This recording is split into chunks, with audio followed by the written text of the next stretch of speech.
Okay, welcome back to CE 528. We're talking about benefit estimation, picking up from last Tuesday. So in terms of benefit estimation, we've talked about micro level of benefit estimation, right? And micro level was what happens to the user of the facility or the users that might use that facility as part of their trip from origin to destination. And if they're doing some travel time savings, how do you account for that? And how do we estimate the benefit using the rule of half? So there was a little bit more micro level stuff. But as you're going to see, transportation projects also bring in macro level benefits. And those macro level benefits, I think you're going to start hearing about them, in the news again, because they've passed that big infrastructure bill. And, when I just got into Cal Poly back in 2009, and I had just developed this class, that's when there was a lot of discussion about stimulus and 2008 Great Recession. And right after that, they passed that big stimulus package. And that was supposed to have a lot of infrastructure projects. And we were talking at that time also about multiplier effects and what happens if you put in $1 million or $10 million into a community. What is the impact of that? How do we estimate the multiplier? And I think this is important. I think this is important not just from a transportation project perspective.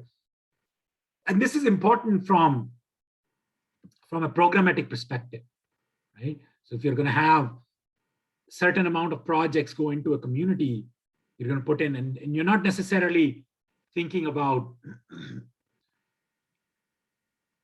at the micro level what happens to just the users of that facility, but as an economy of the region on the whole. That's when these things can be very important, and these things can be persuasive for the elected officials and for the program, like if you're a council of government, you program projects, so these kind of things are important for us to know. How do we talk about the macro level benefits? And it happens at different levels, right? I mean, Cal Poly talks about this all the time. What's a regional economic impact, right? Things like that.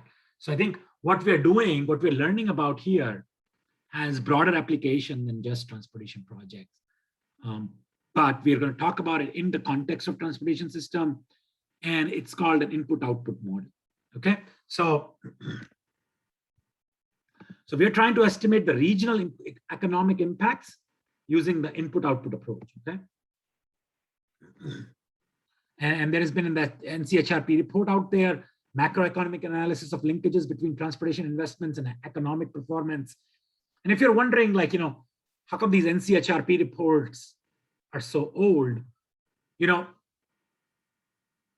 so what happened, the research that was done like 20 years ago, it takes time in the transportation realm for it to become standard practice, right? So if the research is out in 97, the researchers have to do a complete outreach or a comprehensive outreach to professionals and let them know that, hey, this research is out there, and then it makes its way into the practice. It takes some time to get that research into practice. I mean, the highway safety manual came out in 2010, and I'm going to say maybe about 2017, 2016 is when it became like more of a accepted practice of when Caltrans started requiring that type of analysis in the grant making for safety related projects and things like that. So that's why you are seeing some old research being used in this class, because we're not talking about cutting edge research. We're talking about research that becomes practice, that is standard practice right now. But then, there will be new research that's happening today. It takes some time to become standard practice overall. And it's transportation engineering, that is that is reasonable, because we're talking about human factors and a lot of different things, and it does take time for research to percolate into practice. And that's why some of the older research now is coming for as accepted practice.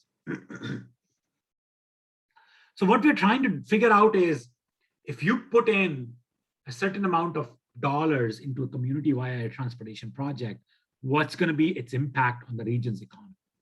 Okay, so that's what we're trying to do. The relationship is elusive because several troublesome characteristics of economic impacts. So what are those troublesome characteristics? It's elusive because there could be some leakiness. because there might be workforce that doesn't live in the area. They might live farther away. So how do you define your region itself is a critical question.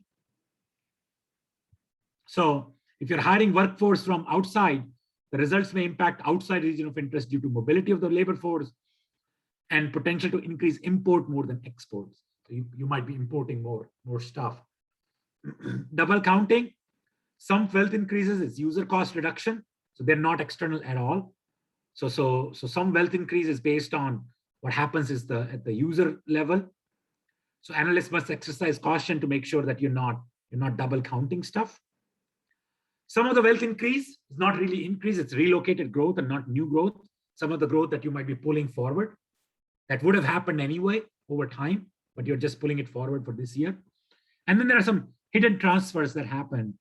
Some wealth increases illusory since it's consumed in tax increases or other transfer payments. So as an analyst, you need to account for all these troublesome factors when we do the input-output model. So when we do the input-output model, we have to think about something called a basic versus non-basic activities. So what are non-basic versus basic activities? Basic activities are the economic activities which result in significant net export of goods and services to consumers outside the region of interest. So then you'll have corresponding increase in wealth in your region.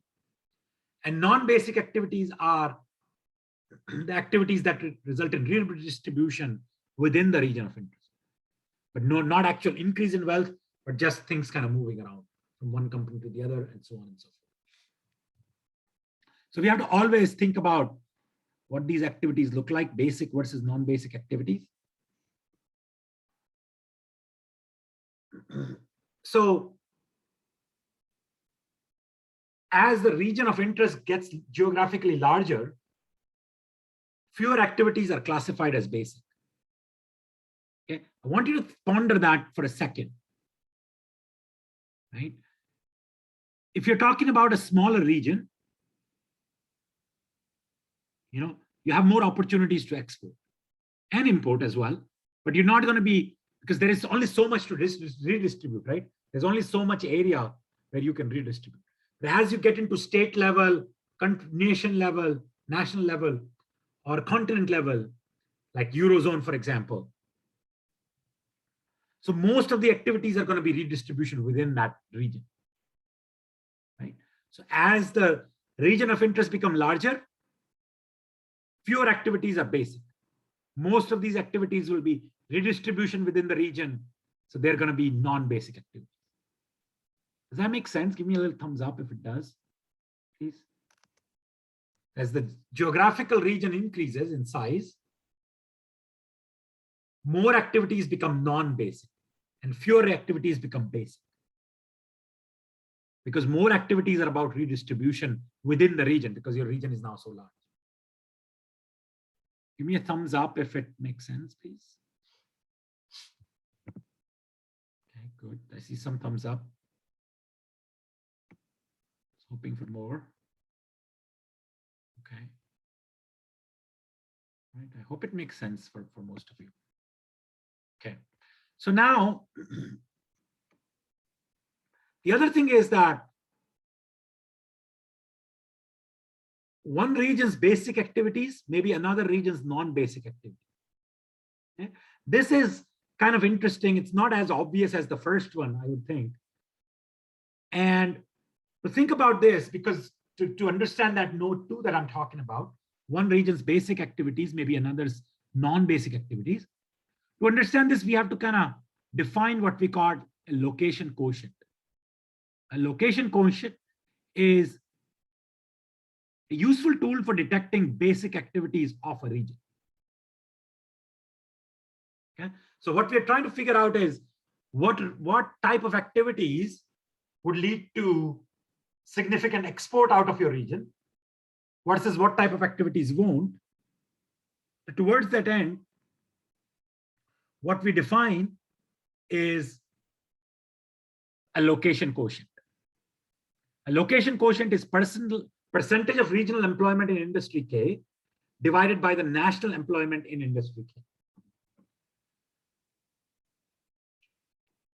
Okay. So now think about this.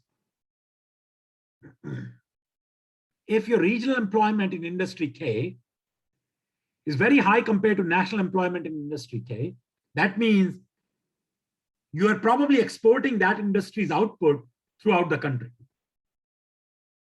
Right? You're exporting that output throughout the countries. For example, this is an old data, but it still makes perfect sense. So this is the location coefficient for the San Francisco Bay Area. Okay.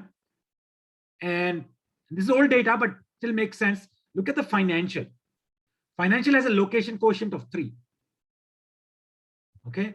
And manufacturing of durable goods is a very low location quotient. So if I take this pen here,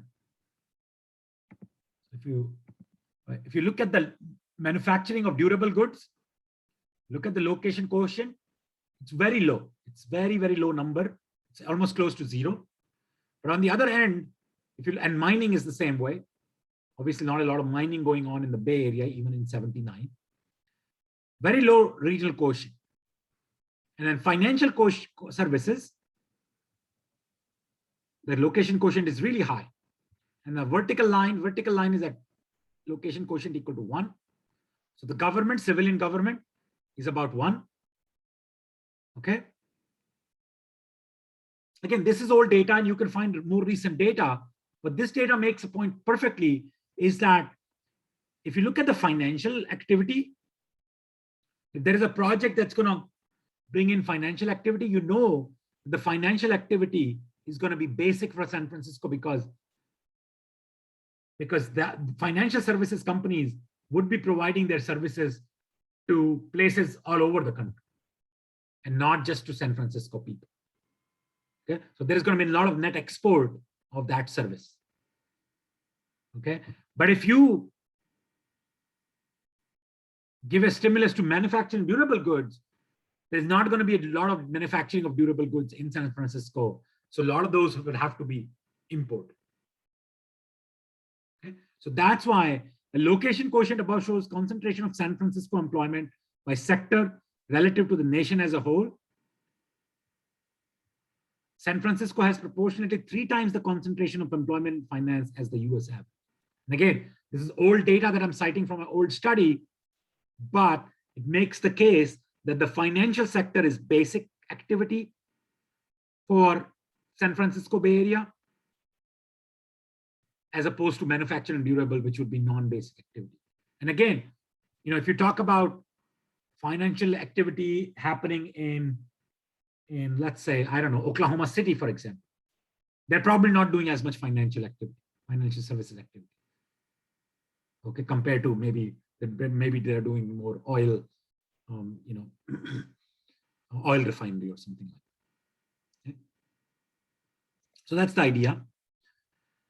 So economic-based modeling, it involves examination of location quotient and similar indicators in the first step in constructing an economic base model for a region. Okay, so we come up with an economic base model for a region through which to estimate economic base impacts of major investment programs. There are several economic base models, highly complex econometric models, to simple input-output accounting type models. And for this class, we're just going to focus on input-output accounting type models. But that simple model is actually surprisingly effective for you to figure out the multiplier effect of construction projects. So I think we stick with that approach. Okay. So when you're talking about economic-based modeling, and you think about this is so relevant right now. If you talk about $1 billion infrastructure investment in the port of Los Angeles, Long Beach, right? If you're talking about that, then and as you know, you might have seen in the news with all the supply chain issues that we're having. They're thinking about, Port of Los Angeles, Long Beach, like very important critical port, a lot of supply chain issues there. What happens if you put in $1 billion of infrastructure improvement at that place? So what would happen is there would be a direct increase in job and local expenditure created by the construction effort for the period of construction. So when the construction is happening, you're going to have to hire workers, and those workers might need to go to lunch. They might be buying stuff. So there will be direct increase in jobs and local expenditures by the construction effort. So all the material that goes into construction. And then there will be induced local jobs for related income to supply construction and construction workers' needs. This is where workers buying lunches, workers buying supplies for themselves. And then once you've built the infrastructure, it might be some permanent jobs and expenditure created to operate the new infrastructure. And then whoever you hire to do those jobs, they will have money to spend at that time. And then they will create their own impact as well. So this is sort of all the things, all these 4 categories of economic effect that you need to account for. So direct increase and induced increase because of the construction workers' needs. And then once the construction is done, you have the infrastructure in place, but now you need some people to run that infrastructure or operate that infrastructure. Those workers' needs will be the 4th category, and the expenditure to actually run the infrastructure or operate the infrastructure will be the 3rd category. Okay, you all see the difference between the 4 different categories of monies that are going to be spent or that are going to be resulting from that $1 billion infrastructure. So we are trying to account for all these 4 types of effects because of the initial expenditure. Okay. So accounting for all of these 4 categories of economic effect is called economic base model. Make sense? Questions?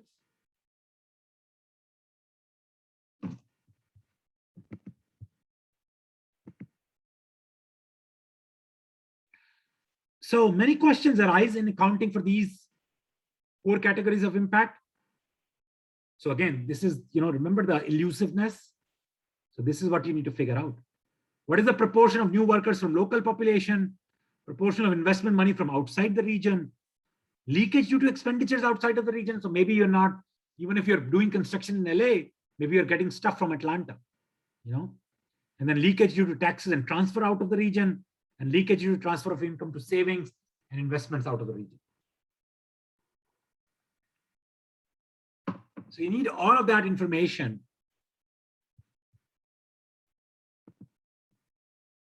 So the input-output model provides that framework for us to do the accounting for all of these things. It's a fairly simple model, but comprehensive accounting framework to keep track of regions' economic flows due to significant investments and similar stimuli. The concept gave Wesley Leontief the 5th Nobel Prize Award in Economics in 1973. So that's kind of a little interesting factoid.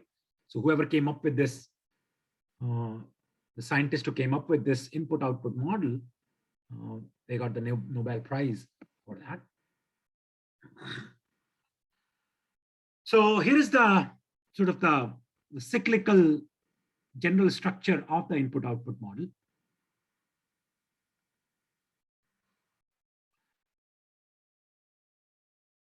So production activity by industry A. So they need to sort of buy, that industry provide goods and services, right? So maybe they sell some stuff that households purchase, right? And then obviously some members of that household provide the labor and capital to that company. Okay, so households provide labor and capital to the industry, and industry provide goods and services. But industry doesn't provide goods and services for free. They make a payment for purchases. Okay, and then labor and capital, in terms of labor and capital, for the labor, the households receive wages, and for their capital, the household might receive interest and dividends and stake in the company, right? So it's sort of a cyclical input-output model where the households are providing labor and capital and getting the wages, interest, and dividends in return. And then the industry is providing goods and services and getting money in return as payments for purchases. Okay? So we call it dual cyclical pattern because one cycle is goods and services and payments for purchase, sort of like the first and third arrows. And then fourth and second arrow form the second cycle, where labor and capital provided by the household and wages and dividends and interest is provided to the household. Make sense? The dual cyclical nature of the input-output model.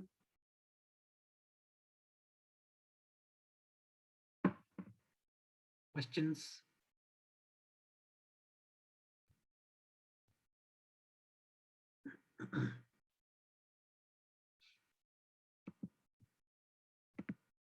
Okay. No questions. I can. Okay. So take a look at this input-output model. There's a lot going on here, but this is an important one because this is something that we're going to work with throughout the remainder of this section.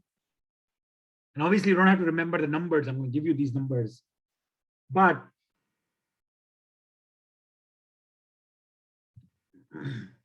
so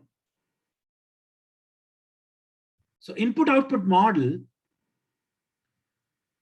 basically it's for a region. And in that region, there are 6 different industries, A, B, C, D, E, and F. It could be, one could be construction industry, one could be retail, one could be financial services, whatever, right? So 6 different industries are there in that region. And you will notice that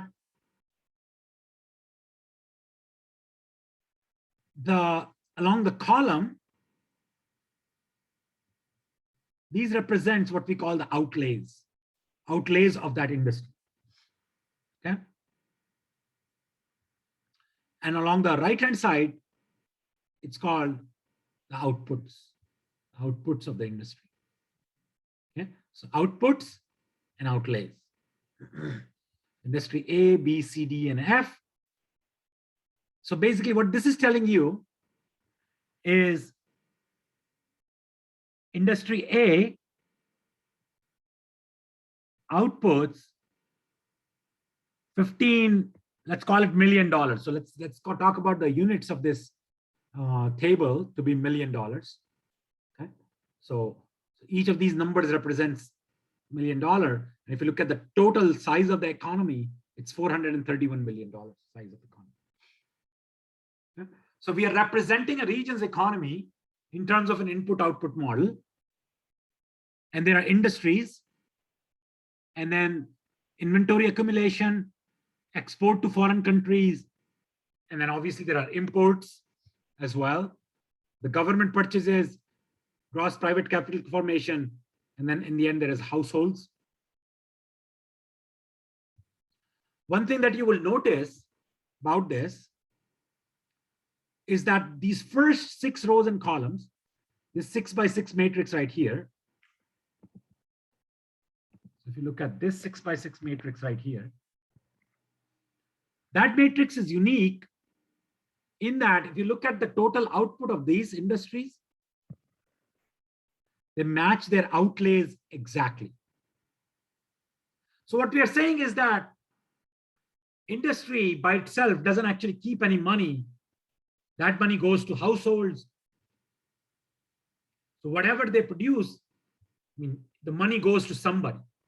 Could be the stakeholder, I mean, the shareholders of the company, but ultimately it's the households. Like somewhere along the way, there's some household that's getting that money. So if you look at the outputs and outlays for all of these companies, they're exactly the same. And what does this number mean? So let's pick out one particular number and see what that number means to us, okay? So let's look at this number 7. Let's look at this number 7 right here. So this number 7 right here represent what industry B is purchasing from industry C. So industry B is buying $7 million worth of stuff from industry C. But if you want to find the opposite, how much industry C is buying from B, you look at this chart, this number 2. Okay. So industry B is outlaying $2 million to industry C. Okay. So you can, and then if you look at any of the diagonal elements, $4 million, for example, that means industry B. So one company that's part of industry B is purchasing $4 million worth of stuff from other companies that are also part of industry B. Okay? So that's what those numbers mean. And you can look at, but if you add up the total outputs and total outlays for all the industries, they add up to 64. I mean, they add up to the same number. Outputs and outlays for those companies are always the same. All the rest of them, they don't have to be the same, because as you know, a region might have more exports to foreign countries is 23. The imports are only 13. So this is an export heavy region. Okay. The government purchases in the region is 18. And then the payment to governments is 32. Okay. It's 32 right here. Huh? Make sense? So you will notice that these numbers later on don't have to match exactly. These numbers right here, the first 6 numbers match exactly, 54 with 64 with 64, 59, 40, 39, 40, and 46. Those numbers match exactly because the industry's outlays and output have to match. But the last 6 don't have to match, or last 5. The gross inventory depletion or creation, accumulation don't have to match. Imports and exports don't have to match. Capital formation doesn't have to match, or depreciation either. And then the households, they produce $85 million worth of stuff, but they only consume $72 million worth of stuff. So that means they are saving in the aggregate $13 million worth of stuff, or worth of investments or whatever. They're saving $13 million. Does that make sense at all? Questions? So let me clean up this sheet here.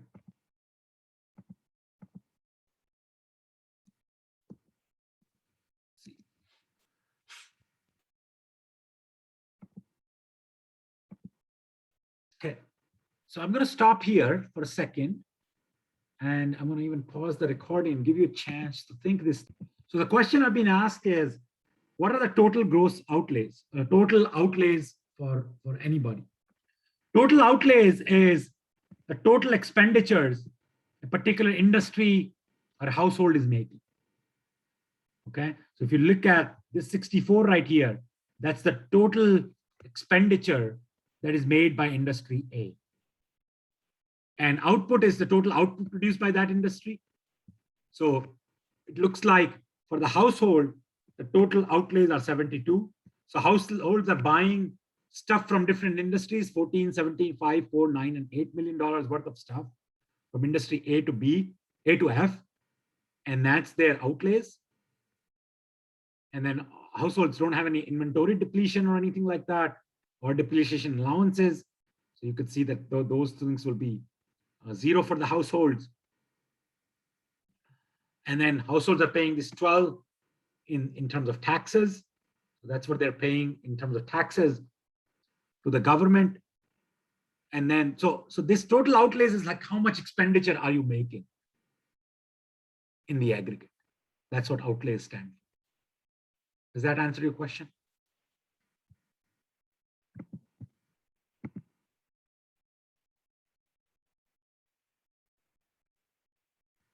how would I read something like 10.9? Let's take a look at 10.9. So the next question I've been asked is, how would I read something like 10.9? So 10 depreciation allowances and 9. So 0, the number 0. Is that what your 10.9? Is that the cell you're referring to? I've been asked is, how would I read something like 10.9? Sort of the other way around. Okay, 9.10. Okay. So you're thinking maybe payments to government 10.9. So this number 2 here. Okay. So this is like, if there is, to the extent that there is capital formation happening, how much of that is going to the government?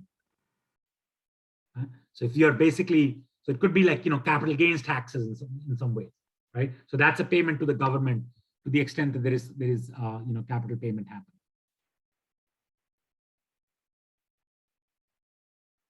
Does that answer your question? Very good. Any other questions? This is a very important table because we're going to make use of that in the homework problem, in the exam problem, everything. So yeah, this is going to be an important table for us to understand, because what we're going to do is we're going to actually tinker with this table and try to see how we can work this out. Okay? How we can use this table to see what is the impact of giving one of these industries more money to produce output, and what that does to the total output of this economy. What does it do to 431? To what extent does it increase it? Okay? So let's go to the next slide real quick.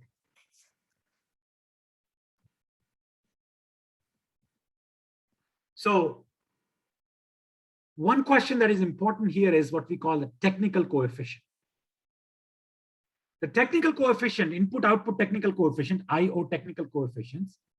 The definition of technical coefficient is the proportion of outlays by industry in section I that are expended in each other sector of the economy. Okay, so AIJ, the technical coefficient, is Xij divided by sum of Xij over the column sum. Okay, so I'm going to go back and figure out if I want to figure out the technical coefficient,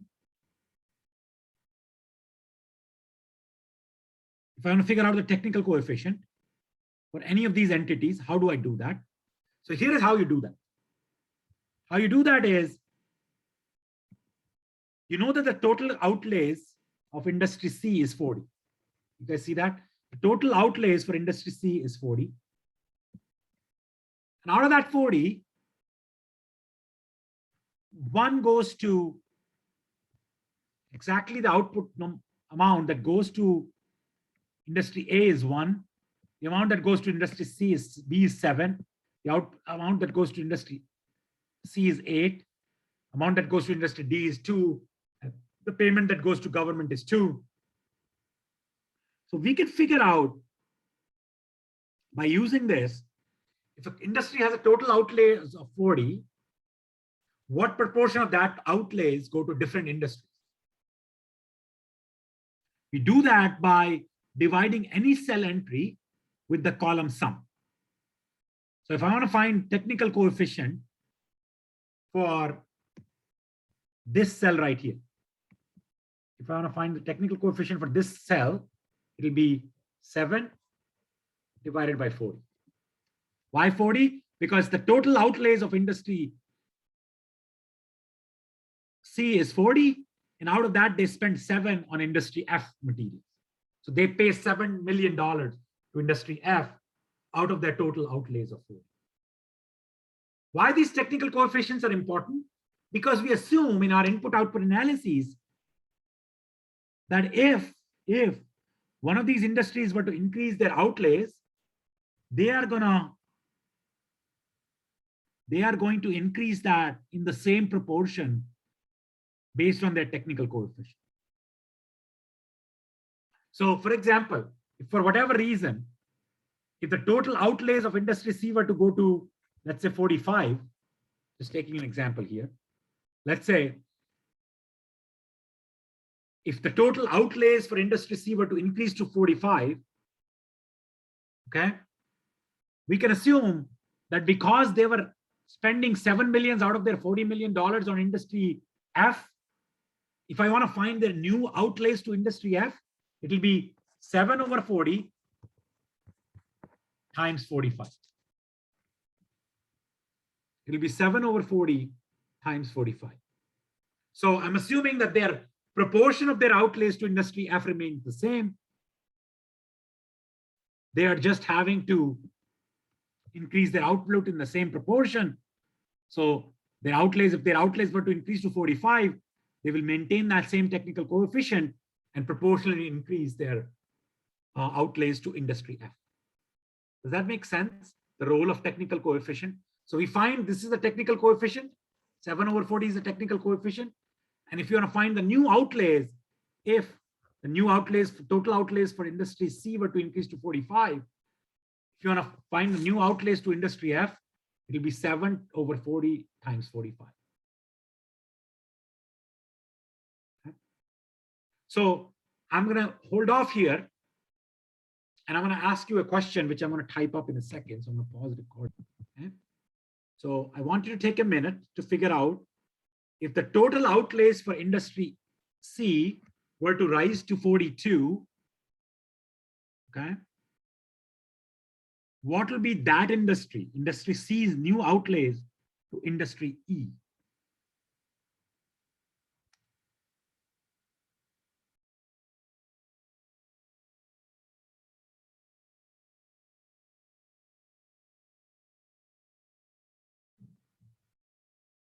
That is the question.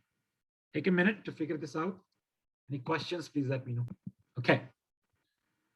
So the first step is to figure out the technical coefficient for outlays by industry C to E. In that case, it will be industry C lays out $1 million to industry E out of the $40 million of its total outlays. So I'm going to say 1 over 40 is the technical coefficient. And if the question was, if the total outlays for industry C goes up to 42 somehow, what will be their new outlays to industry E? It will be 42 times the technical coefficient. It will be 42 times 1 divided by 40. Make sense? Questions? Give me a thumbs up if that makes sense.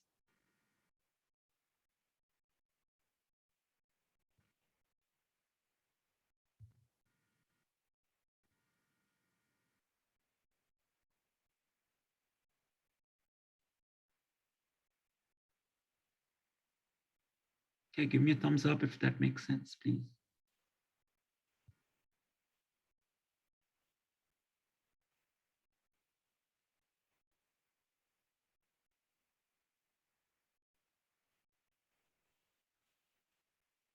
Any questions, anything? Pause. Okay. So we multiply 42 with the technical coefficient and we got this number right here. And we can do this for all different industries.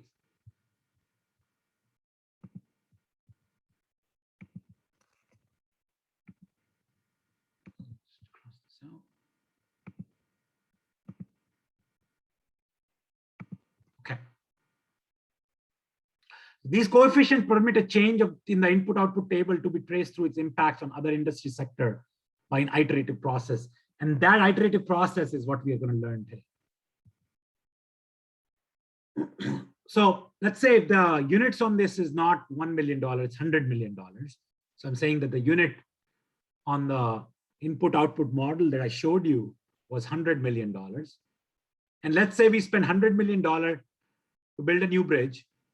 And let's say industry sees the construction sector of the economy. Industry sees the construction sector, and they are the one that get that $100 million impact. All patterns. So this is that assumption. All patterns of purchase remain the same.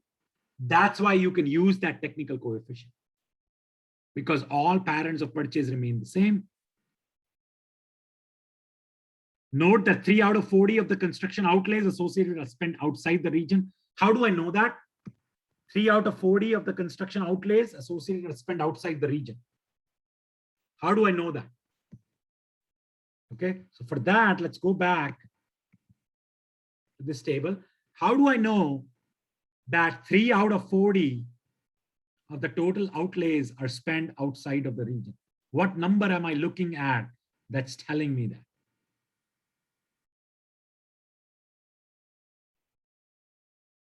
The number I'm looking at is right here, 3 out of 40. Because the construction industry spent $300 million in importing. So out of their total outlays of 40 times $100 million, okay, $4 billion, right? They spend 300 of those $1 million to be on imports. So they leak out of that region's economy. Okay, so that's what it is. So anytime you're trying to do the stimulus and you want to do the local thing, you want to give it to an industry that has lower value of import, if that's your goal. Okay, and then we take on an iterative process. And once we finish that iterative process that I'm going to explain, we end up with a number that's higher than 431 in terms of the total output and the total outlays of the economy. So that's your goal, is to create an iterative process. And then, so basically you start with this becoming 41. And when this output increases from construction industry, that means their outlays have to go up because they almost have to match it. Because to be able to build that bridge, they're going to have to buy goods and services from other industries and pay the household and whatnot. So their outlays will increase. And once their outlays increase, other industries' outputs will have to increase to match it. And then we're going to come up with an iterative process. And the end result of that iterative process would be that this number 431 will grow up to a larger number like 435 or 436 or whatever that number turns out to be after that iterative process. Okay, I'm going to show you that iterative process. But let's first focus on what happens when we figure out. So the multiplier is the total output change. So I should probably say change in output. So we're talking about, excuse me.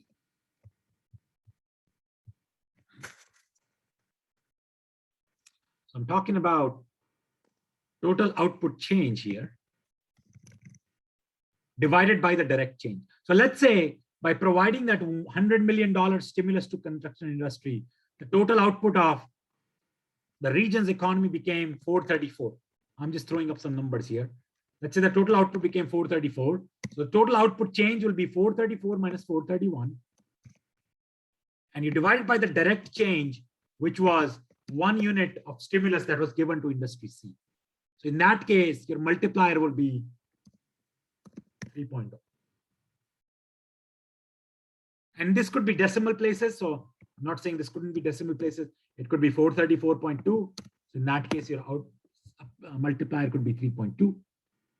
So basically, so this was 431. 431 is the original size of economy.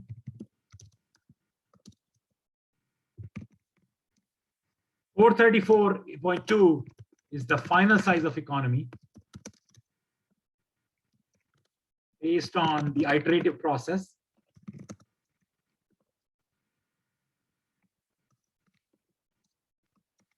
Estimated based on the iterative process.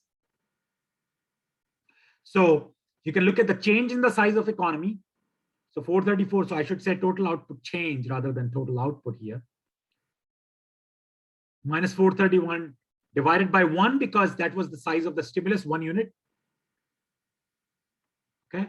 And if you solve it, you get 3.2. So your multiplier for that investment would have been 3.2. And I'm just making up numbers because we haven't yet done the iterative process, but I'm going to demonstrate to you that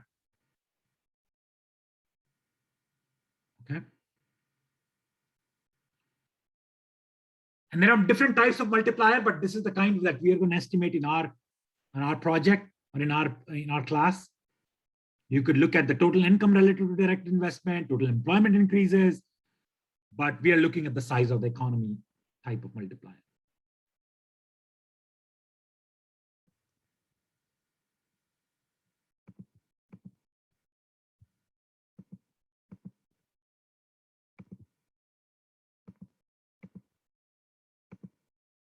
Okay, so the next step now is to learn about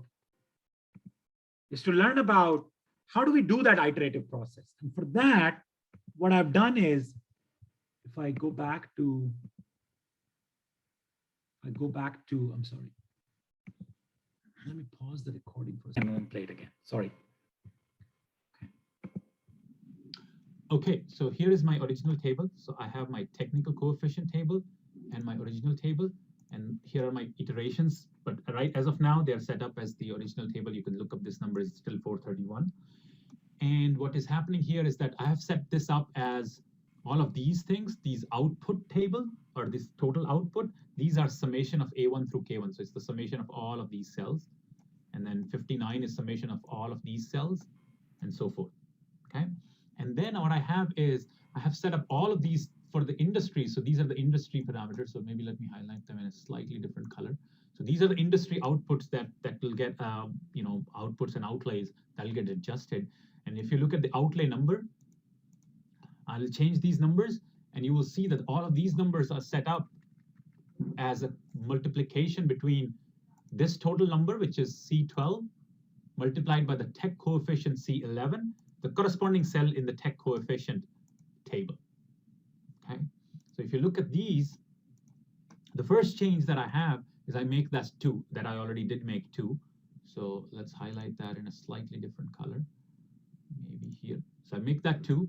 So that takes this number to 41, and then I have to change this number to 19 also, because the government outlays have increased to 19 because they paid industry C $1 million.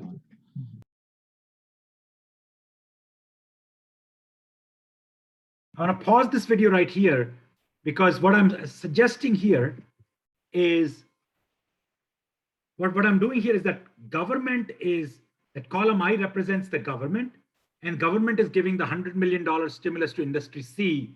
So the government purchases increase to 2, and they're going to industry C, and that's why they're happening in the third row.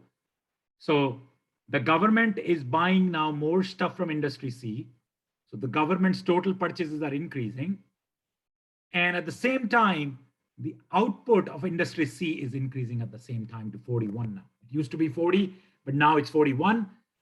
But they cannot increase. The idea now is that the industry C cannot increase its output without increasing its outlays, right? If they're going to build the bridge, they're going to have to buy construction material. They're going to have to, employ people and so on and so forth.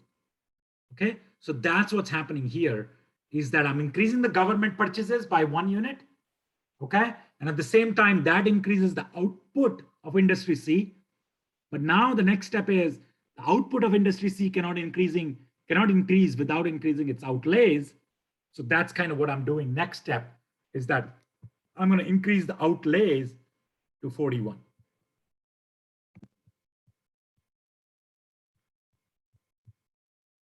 $31.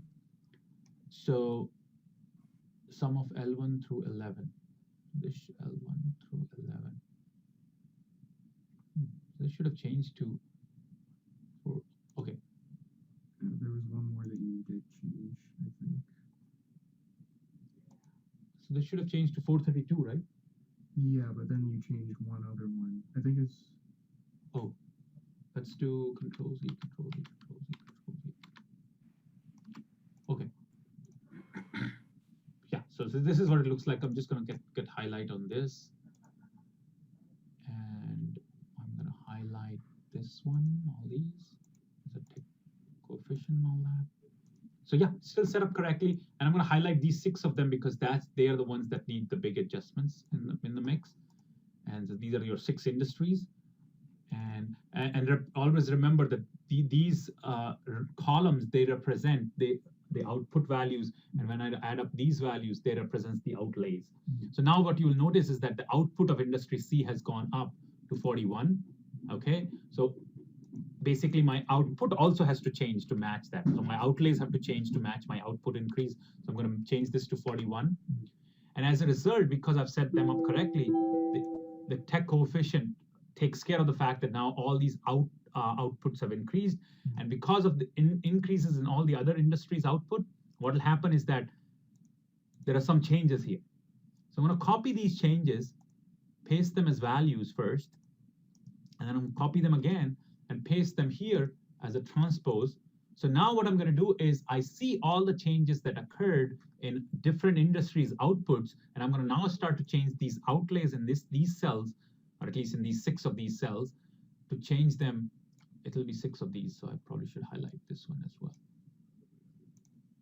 So I'm going to change the outlays of all these 6 industries to match their new outputs. Okay, and I see that industry A did not see any significant change up until 1 decimal place. So I'm not going to do anything here. I'm going to change this to 59.2. I'll change this to 41.2. Change this to 39.1. And change this to 46.2. And you will notice I did not change anything in E because the number did not change in the first decimal place. The number is just too small. Okay, so I did not change here.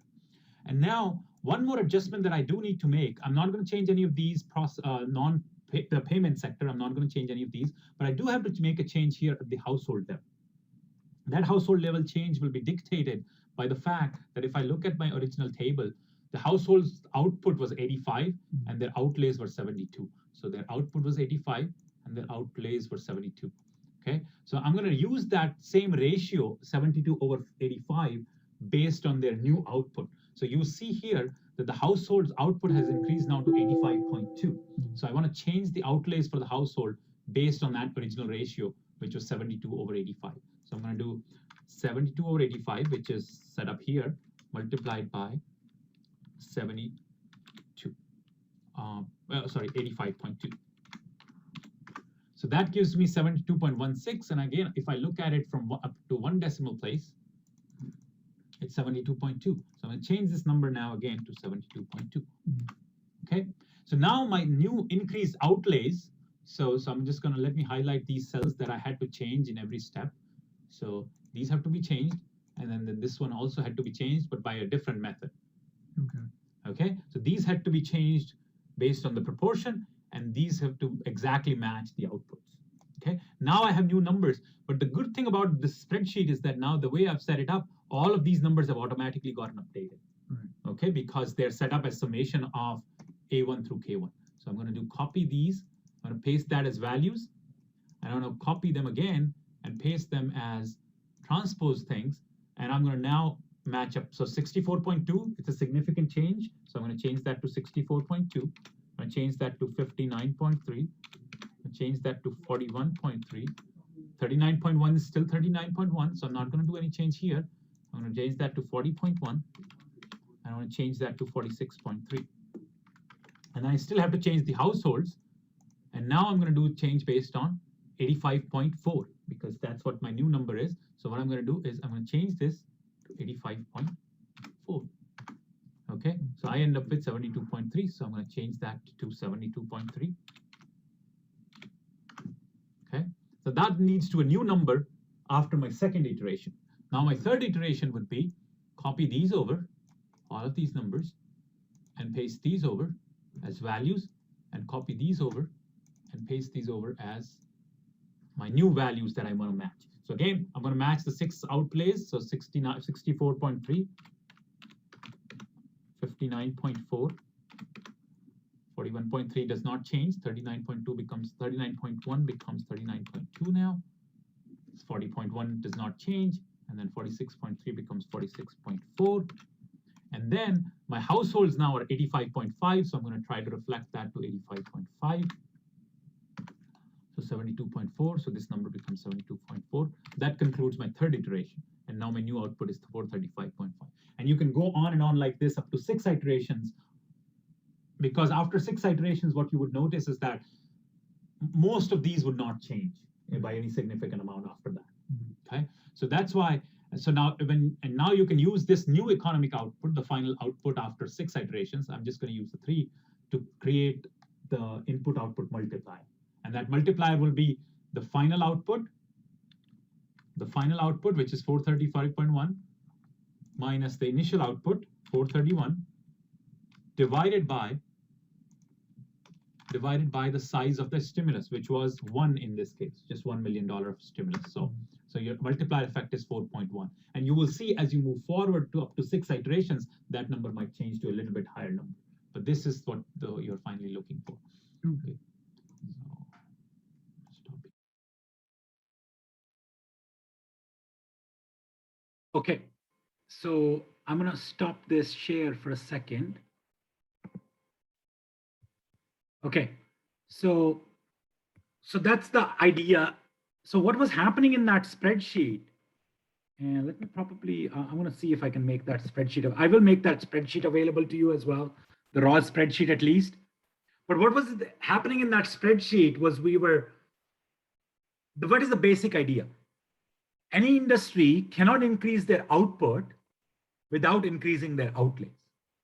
And in each iteration, we were taking the output, the increased output, and we were referring them to be making sure that there are equal outlays for each industry, and households' outlays were also increasing in proportion to their income.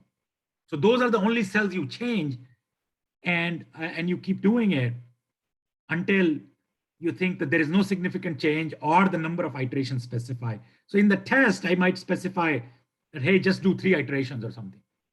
And what I've done is that if you look at your homework problem for the next, it's not due until the 3rd, but if you go back to your homework problem, homework 7, it's due November 30th, so 2 weeks from today. So one problem is from the last lecture, but the second one is that assume that the units of the original table provided with the input-output examples are in $10 million. And let's say the government spends $20 million to purchase goods and services from industry F. So now the government is giving the stimulus to industry F. If all patterns of purchase remain the same, estimate the multiplier effect of aforementioned spending, estimate the multiplier effect based on 4 adjustments. So you have to do 4 iterations and show each adjustment in a separate spreadsheet. So that's the problem that you're going to be solving. And it's basically the way you will start is that you're going to add 2 million unit of dollars or 2 units. So in this spreadsheet, you will add $2 million to the government purchase, and you will increase the output of industry F by 2. And then you will take that increased output for industry F and increase the outlays for industry F by 2 units. And that, because your spreadsheet that I'm going to provide to you will be set up based on the technical coefficients, it will increase the output, or it will increase the outlays from industry F to other industries, and that will increase the outputs of all the other industries. Okay?